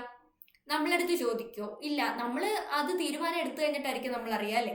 നമുക്ക് വോട്ട് ചെയ്യാനുള്ള റൈറ്റ്സ് ഉണ്ടെങ്കിലും ജനങ്ങളെ പ്രധാന തീരുമാനങ്ങളൊക്കെ നമ്മൾ ഗവൺമെന്റ് അങ്ങ് എടുക്കും. അതായത് നമ്മൾ തെരഞ്ഞെടുത്ത് വിടുന്ന ആൾക്കാരാണ് ആ തീരുമാനങ്ങൾ എടുക്കുന്നത്. അത് പിന്നെ നമ്മളെടുത്ത് ചോദിക്കോ ഇത് അങ്ങനെ ചെയ്യട്ടെ? അന്ന് അങ്ങനെ ആരും ചോദിക്കില്ല അല്ലേ? അപ്പൊ ഡയറക്റ്റ് ഡെമോക്രസി എന്ന് പറഞ്ഞാൽ ഡയറക്റ്റ് ഇവിടെ ജനങ്ങൾ തീരുമാനിക്കും. പക്ഷെ എന്താണ് ഇൻഡയറക്റ്റ് ആണെങ്കിൽ ഈ ഒരു സിറ്റുവേഷൻ വന്നാൽ എന്താണ് അത് നമ്മൾ തെരഞ്ഞെടുത്ത് വിട്ട ആളുകളാണ് അവിടെ തീരുമാനം എടുക്കുന്നത്. ക്ലിയർ അല്ലേ? ഓക്കെ. ഇനി എന്താണ് ഇൻഡയറക്റ്റ് ഡെമോക്രസി എന്ന് പറഞ്ഞാൽ അപ്പൊ എന്താണ് representative elected by the people exercise the supreme power. നമുക്ക് അധികാരമുണ്ടോ? ഇല്ല. നമ്മളെ ആര് ഭരിക്കണമെന്ന് നമ്മൾ എലക്ട് ചെയ്ത് തീരുമാനിച്ചു വിടും. അതാണ് ഇൻഡയറക്റ്റ് ഡെമോക്രസിയിലുള്ളത്. ആരാണ് നമ്മളെ ഭരിക്കേണ്ടതെന്ന്, ആരാണ് നമ്മൾ ഭരിക്കപ്പെടേണ്ടത് ആരാലായിട്ടാണ് എന്ന് നമ്മൾ അവിടെ ഇലക്ട് ചെയ്ത് വിടും. അപ്പൊ ആ സുപ്രീം പവർ ആരുടെ കയ്യിലാണ്? പീപ്പിളിന്റെ കയ്യിലല്ല. യഥാർത്ഥത്തിൽ നമ്മള് തെരഞ്ഞെടുത്ത് വിട്ട ആ റെപ്രസെന്റേറ്റീവ്സിന്റെ കയ്യിലാണ് അല്ലെ? അപ്പം the power and thus carry on government and makes the laws. അപ്പൊ എന്താണ് ഈ ഗവൺമെന്റിന്റെ ഇതൊക്കെ എന്താണ് നിയമം വഴിയാണ് അല്ലെ? അവരുടെ പവറും മറ്റു കാര്യങ്ങളൊക്കെ നിയമങ്ങളിലൂടെയാണ് നിർമ്മിച്ചു വെച്ചേക്കുന്നത്. അല്ലാതെ ഒരു നിയമം ഇല്ലാതെ ജനങ്ങൾ തീരുമാനിക്കുന്നതൊക്കെ ഇങ്ങനെ അങ്ങ് പോവല്ല. എന്താണ് വ്യക്തമായ നിയമങ്ങളുണ്ട്, അതനുസരിച്ചായിരിക്കും നമ്മുടെ ഗവൺമെന്റ് ആണെങ്കിലും പ്രവർത്തിക്കുക. This type of democracy also known as representative democracy അല്ലെ? റെപ്രസെന്റേറ്റീവ്സ് നടത്തുന്ന ഡെമോക്രസി ആയതുകൊണ്ട് ഇതിനെ നമുക്ക് എന്താണ് ഇൻഡയറക്റ്റ് ഡെമോക്രസിനെ റെപ്രസെന്റേറ്റീവ് ഡെമോക്രസി എന്നും പറയാം. ഇനി ഈ ഒരു റെപ്രസെന്റേറ്റീവ് ഡെമോക്രസി അല്ലെങ്കിൽ ഇൻഡയറക്റ്റ് ഡെമോക്രസിനെ നമുക്ക് വീണ്ടും രണ്ടായിട്ട് തരംതിരിക്കാം. എന്തൊക്കെയാണ്? പാർലമെന്ററി ഡെമോക്രസി എന്നും പ്രസിഡൻഷ്യൽ ഡെമോക്രസി എന്നും. ഓക്കെ. അപ്പൊ എന്താണ് പാർലമെന്ററി ഡെമോക്രസിയും പ്രസിഡൻഷ്യൽ ഡെമോക്രസിയും തമ്മിലുള്ള വ്യത്യാസം? എന്താണ്? Indian constitution provides for representative parliamentary democracy. എന്താണ് നമ്മുടെ ഇന്ത്യൻ കോൺസ്റ്റിറ്റ്യൂഷൻ പാർലമെന്ററി ഡെമോക്രസിയാണ് പ്രൊവൈഡ് ചെയ്യുന്നത്. which the executive is responsible to the legislature for all its policies and actions. അത് universal adult franchise, periodic elections, പിന്നെന്താണ് rule of law, independence of judiciary and absence of discrimination on certain grounds are the manufactures of democratic characters of Indian polity. എന്താണ് നമ്മുടെ ഇന്ത്യയിൽ നിലനിൽക്കുന്ന ഈ parliamentary democracy എന്ന് പറഞ്ഞാൽ എന്താണ്? ഇവിടെ അധികാരം കൈയാളുന്നത് ലെജിസ്ലേച്ചർ ആയിരിക്കും അല്ലെ? ലെജിസ്ലേച്ചർ ആയിരിക്കും. അവരുടെ പോളിസീസ്, ഒരു പോളിസി ഉണ്ടാക്കണമെങ്കിലും ഒരു ആക്ഷൻ നടപ്പിലാക്കണം, ഒരു നിയമം ഉണ്ടാക്കണം, എല്ലാം ആരാണ് തീരുമാനിക്കുന്നത്? അവിടെ ലെജിസ്ലേച്ചർ ആണ് തീരുമാനിക്കുന്നത്. അവിടെ എങ്ങനെയാണ് നമ്മൾ ലെജിസ്ലേഷനിലേക്ക് ആളെ തിരഞ്ഞെടുക്കുന്നത്? യൂണിവേഴ്സൽ അഡൽട്ട് ഫ്രാഞ്ചൈസിന്റെ അടിസ്ഥാനത്തിൽ കറക്റ്റ് ആയിട്ട് സമയങ്ങളിൽ 5 വർഷം കൂടുമ്പോൾ നമ്മൾ ഇലക്ഷൻ നടത്തിയാണ് ആളുകളെ തീരുമാനിക്കുന്നത് അല്ലെ?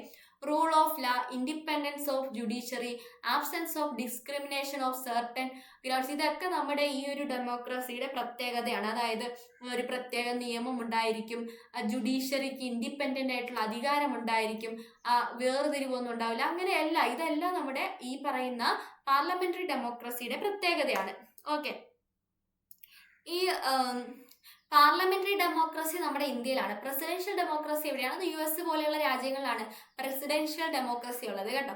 The term democratic is used in the preamble of the border embracing not only political democracy but also social and economic democracy. എന്താണ് പറഞ്ഞേക്കുന്നത്? ഈ ഡെമോക്രസി എന്ന് പറയുന്ന സാധനം നമ്മുടെ ഇന്ത്യയിൽ ഈ ഒരു അർത്ഥത്തിൽ മാത്രമല്ല, വേറെ രീതിയിൽ നമ്മൾ പറയുന്നുണ്ട്. എന്താണ്? Political democracy, social democracy, economic democracy, അങ്ങനെ നമ്മൾ പറയുന്നുണ്ട്. അപ്പൊ എന്താണ് പൊളിറ്റിക്കൽ ഡെമോക്രസി? എന്താണ്? രാഷ്ട്രീയ, അതായത് നമ്മൾ ഇലക്ഷൻ നടത്തി തീരുമാനിക്കുന്ന ആ രീതി തന്നെയാണ്. എന്നാൽ സോഷ്യൽ ഡെമോക്രസി എന്ന് പറഞ്ഞാൽ എന്താണ്? സാമൂഹികമായിട്ടുള്ള ഒരു തുല്യത അല്ലെ? സാമൂഹികമായിട്ട് എല്ലാവർക്കും ഒരേ രീതിയിൽ കൊണ്ടുപോകാൻ പറ്റുന്ന ഒരു ഡെമോക്രാറ്റിക് സംവിധാനം. അത് നമ്മൾ അച്ചീവ് ചെയ്യാനായിട്ട് ശ്രമിച്ചുകൊണ്ടിരിക്കുകയാണ്. എല്ലായിടത്തൊന്നും അങ്ങനെ വന്നിട്ടില്ല. എക്കണോമിക് ഡെമോക്രസി അല്ലെങ്കിൽ സമ്പന്നനും പാവപ്പെട്ടവനും എന്നൊരു വ്യത്യാസം ഇല്ലാതാണ്. പക്ഷെ അത് നടപ്പിലാക്കാൻ സാധിക്കുമോ? ഇപ്പൊ ഞാൻ കഷ്ടപ്പെട്ട് ജോലി ചെയ്ത് ഞാൻ ഒരു വലിയ സമ്പന്നയായിട്ട് മാറി എന്ന് വിചാരിക്കാം. അപ്പം നിങ്ങൾ അവിടെ ഒരു പാവപ്പെട്ട വ്യക്തിയാണ്, അല്ലെങ്കിൽ നിങ്ങൾ തിരിച്ചു വിചാരിക്കുക നിങ്ങൾ ഓരോരുത്തരും സമ്പന്നരാണ്, ഭയങ്കര കാശുള്ള ഒരാളാണ്. ഇപ്പം നിങ്ങൾ കേട്ടോണ്ടിരിക്കുന്ന നിങ്ങൾ ഓരോ ആൾക്കാരും, ഇപ്പുറത്ത് നിൽക്കുന്ന ഞാനെന്ന് പറയുന്നത് വളരെ ദരിദ്രയായിട്ടുള്ള ഒരു വ്യക്തിയാണ്.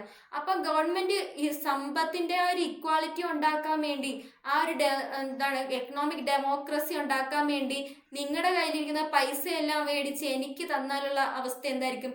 ഞാനിപ്പോൾ ഒരാളെയാണ് ഇവിടെ പറയുന്നത്, ഓക്കെ, നിങ്ങൾ ഒരാള്, ഇപ്പുറത്തേക്കുന്ന ഞാൻ ഒരാൾ. യഥാർത്ഥത്തിൽ ഇതെന്ന് പറഞ്ഞ ഒരു സമൂഹമാണ്, റിച്ച് ആയിട്ടുള്ള ആൾക്കാരുടെ സമൂഹവും പുവർ ആയിട്ടുള്ള ആൾക്കാരുടെ ഒരു സമൂഹം. ഓക്കെ, ഈ ഒരു ഇക്വാളിറ്റി ഈ ഒരു അൺഇക്വാളിറ്റി ഇല്ലാതാക്കാൻ വേണ്ടി, ഒരു ഇൻഇക്വാളിറ്റി ഇല്ലാതാക്കാൻ വേണ്ടി ഈ പണക്കാരുടെ കയ്യിൽ നിന്ന് പാവപ്പെട്ടവർക്ക് പൈസ മേടിച്ചു കൊടുത്താൽ എങ്ങനെ ഇരിക്കും?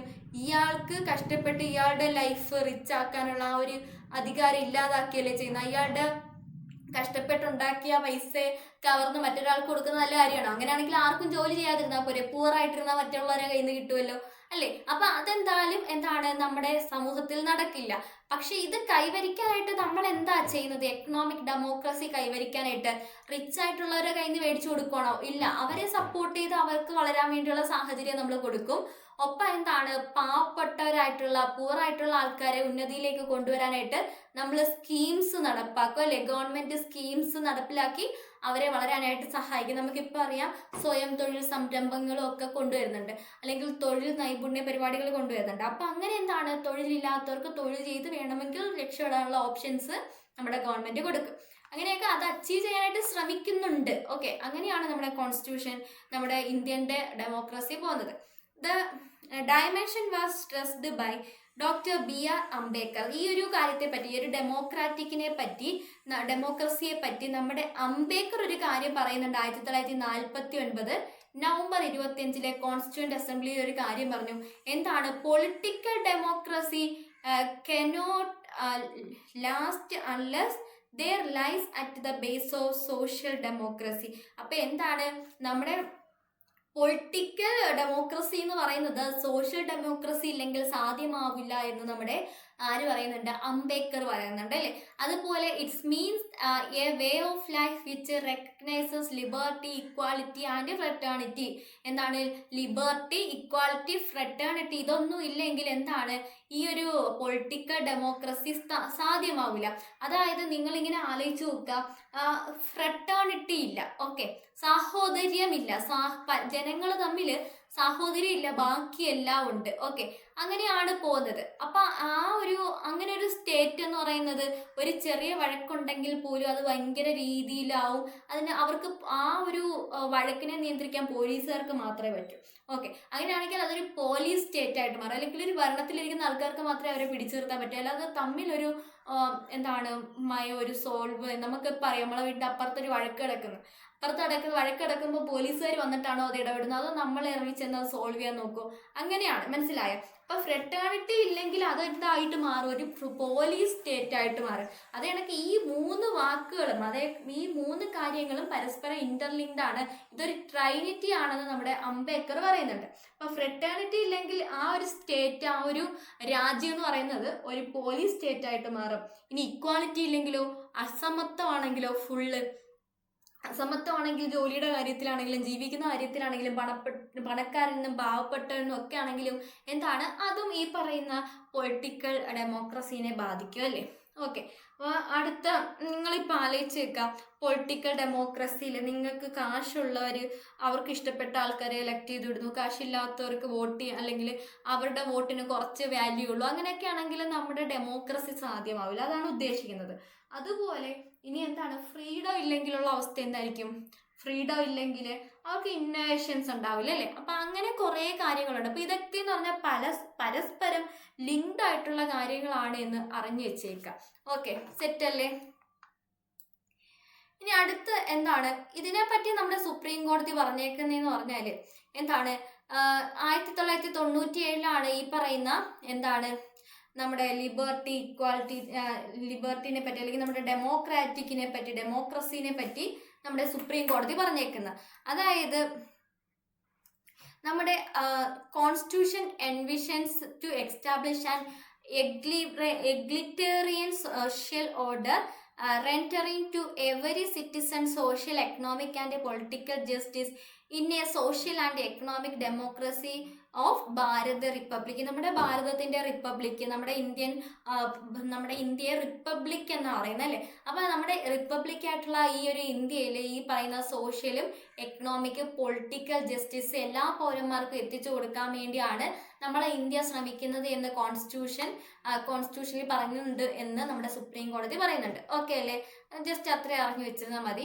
അടുത്ത നമുക്ക് പഠിക്കാനുള്ള ലാസ്റ്റ് കാര്യമാണ് റിപ്പബ്ലിക് എന്ന് പറയുന്നത്. അപ്പൊ നമ്മളിവിടെ പറഞ്ഞു ഭാരത് റിപ്പബ്ലിക് ആയതുകൊണ്ടാണ് ഈ റിപ്പബ്ലിക് ആയിട്ടുള്ള ഈ ഒരു രാജ്യത്ത് സോഷ്യൽ എക്കണോമിക് പൊളിറ്റിക്കൽ ജസ്റ്റിസ് എല്ലാ പൗരന്മാർക്കും ഒരേപോലെ കിട്ടുമെന്നാണ് നമ്മുടെ സുപ്രീം കോടതി പറഞ്ഞിരിക്കുന്നത്. ഓക്കെ, എന്നാൽ ഈ റിപ്പബ്ലിക് എന്ന് പറയുന്ന ആശയം എന്താണ് ഉദ്ദേശിക്കുന്നത്? Republic democratic polity can be classified into 2 categories. അപ്പൊ ഈ ഡെമോക്രാറ്റിക് പൊളിറ്റി നമുക്ക് രണ്ടായിട്ട് തിരിക്കാം. എങ്ങനെയാണ്? മൊണാർക്കി എന്നും റിപ്പബ്ലിക് എന്നും. ഓക്കെ, അപ്പൊ മൊണാർക്കി എന്ന് പറഞ്ഞാൽ എന്താണ്? അധികാരം കൈമാറി വരുന്ന രീതി. അതായത് ഞാനൊരു രാജകുമാരിയാണ് എന്ന് വിചാരിക്കുക, എൻ്റെ അച്ഛൻ രാജാവാണ്, അപ്പൊ ഞാൻ രാജകുമാരിയാണ്. അപ്പൊ എന്താണ്? അടുത്ത ഇനി വരാൻ പോകുന്ന അധികാരി ആരായിരിക്കും? ഞാനോ എൻ്റെ ഹസ്ബൻഡും ആയിരിക്കും. മനസ്സിലായോ? ഇനി അടുത്ത എൻ്റെ കുഞ്ഞുങ്ങളായിരിക്കും, അല്ലെങ്കിൽ ഇനി വരാൻ പോകുന്ന തലമുറയായിരിക്കും അടുത്ത അധികാരം കൈമാറാൻ പോകുന്നത്. അല്ലാതെ വേറെ ആൾക്കാർക്ക് ആർക്കും ഇതിനകത്ത് യാതൊരു അധികാരം ഉണ്ടാവില്ല.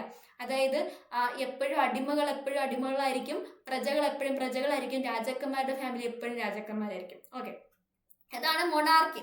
ഓക്കെ, അത് ഹെറിഡിറ്ററി പൊസിഷൻ ആയിട്ട് മാറിയിരിക്കും ഈ മൊണാർക്കിയിൽ. ഓക്കെ, എന്നാൽ റിപ്പബ്ലിക് എന്ന് പറഞ്ഞാൽ എന്താണ്? അങ്ങനെയല്ല അല്ലേ. നമുക്കിപ്പോൾ അറിയാം, നമ്മുടെ രാംനാഥ് കോവിന്ദാണ് നമ്മുടെ ഇന്ത്യയുടെ പഴയ പ്രസിഡന്റ്. ഇപ്പോഴത്തെ ദ്രൗപദി മുർമു ആണ്. ഇവർ തമ്മിൽ എന്തെങ്കിലും ബന്ധമുണ്ടോ? ഫാമിലി കണക്ഷൻ ഉണ്ടോ? ഒന്നുമില്ല അല്ലെ. അപ്പൊ അതേ കണക്ക് ഒരു ബന്ധമില്ലാത്ത, നാളെ വേണമെങ്കിൽ നമുക്ക് കഴിവുണ്ടെങ്കിൽ നമുക്ക് വേണമെങ്കിൽ ഇന്ത്യൻ പ്രസിഡന്റ് ആവാം. ഇന്ത്യൻ പ്രസിഡന്റ് ആകാതിരിക്കാനുള്ള ഒരു ക്വാളിഫിക്കേഷനും അങ്ങനെ വേറെ പ്രത്യേകിച്ചൊന്നും പറയുന്നില്ല. ഇന്ത്യൻ പൗരനാകണം, ഇന്ന പ്രായത്തിലാവണം, അങ്ങനെ കുറച്ച് എല്ലാവർക്കും പറ്റുന്ന കാര്യങ്ങൾ മാത്രമാണ് ഇന്ത്യൻ പ്രസിഡന്റിനെ പറ്റി, ഇന്ത്യൻ പ്രധാനമന്ത്രിയെ പറ്റിയൊക്കെ പറയുന്നത് അല്ലേ. അപ്പൊ ആർക്ക് വേണമെങ്കിലും ഒന്ന് ശ്രമിച്ചാൽ നമ്മുടെ ഇന്ത്യൻ പൗരന്മാരായിട്ടുള്ള ആർക്ക് വേണമെങ്കിലും ഇന്ത്യൻ പ്രസിഡന്റോ പ്രധാനമന്ത്രി ഏത് പൊസിഷൻ വേണമെങ്കിലും അലങ്കരിക്കാം അല്ലെ. അപ്പൊ അതാണ് റിപ്പബ്ലിക് എന്ന് പറയുന്നത്. എന്താണ്? ജനങ്ങൾ തെരഞ്ഞെടുത്ത് വിട്ട ഒരു ഭരണ തലവൻ ഭരിക്കുന്ന ഒരു രാജ്യമാണ് റിപ്പബ്ലിക് എന്ന് പറയുന്നത്. ഓക്കെ അല്ലേ? ഓക്കെ, അപ്പൊ എന്താണ് republic? The head of the state is always elected directly or indirectly for the fixed period. ഒരു ഫിക്സഡ് പീരീഡിലേക്ക് ജനങ്ങൾ നേരിട്ടോ അല്ലെങ്കിൽ ഇൻഡയറക്റ്റ് ആയിട്ടോ തെരഞ്ഞെടുത്ത രാഷ്ട്ര തലവന്മാരുള്ള രാജ്യത്തെയാണ് എന്തെന്ന് പറയുന്നത്? റിപ്പബ്ലിക് എന്ന് പറയുന്നത്. എക്സാമ്പിൾ ആണെങ്കിൽ യു എസ് എയിലും അല്ലെങ്കിൽ നമ്മുടെ ഇന്ത്യയിലും ഒക്കെ എന്താണ്? റിപ്പബ്ലിക് ആണുള്ളത്. ഓക്കെ അല്ലേ? അപ്പൊ ഈ term republic in our preamble indicates that India has an elected head called president. അപ്പൊ നമ്മുടെ പ്രിയാമ്പിളിൽ നമ്മൾ റിപ്പബ്ലിക് എന്നതുകൊണ്ട് ഉദ്ദേശിക്കുന്ന എന്താണ്? നമ്മുടെ രാഷ്ട്രത്തിന് ഒരു രാഷ്ട്ര തലവനുണ്ട്, അദ്ദേഹത്തെ പറയുന്ന പേരാണ് പ്രസിഡന്റ്. അതാണ് അവിടെ ഉദ്ദേശിക്കുന്നത്. ഓക്കെ അല്ലേ?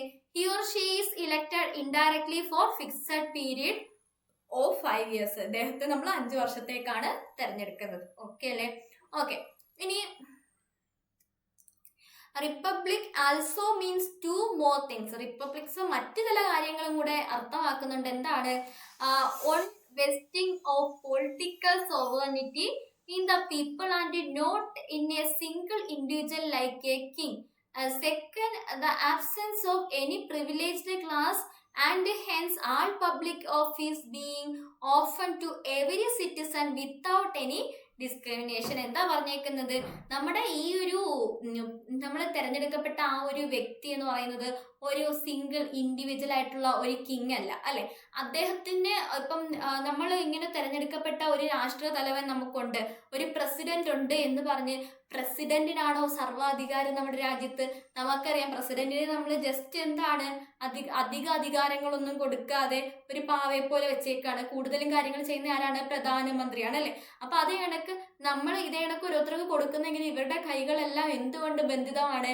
ലോസ് കൊണ്ട് ബന്ധിതമാണ് അല്ലെ. നമ്മുടെ ഇന്ത്യൻ ഭരണഘടനയിൽ പറഞ്ഞേക്കുന്ന നിയമങ്ങൾ അനുസരിച്ചും അതിന്റെ സ്ട്രക്ചർ മാറാതെ വേണം ഇവരെല്ലാം നമ്മുടെ ഇന്ത്യയെ ഭരിക്കാനായിട്ട്. ഓക്കെ, എത്ര നല്ല ഭരണഘടനയാണെങ്കിലും അത് നന്നാക്കാനായിട്ട് ആരെ കൊണ്ട് സാധിക്കും? ഒരു നല്ല ഭരണാധികാരിക്ക് സാധിക്കും.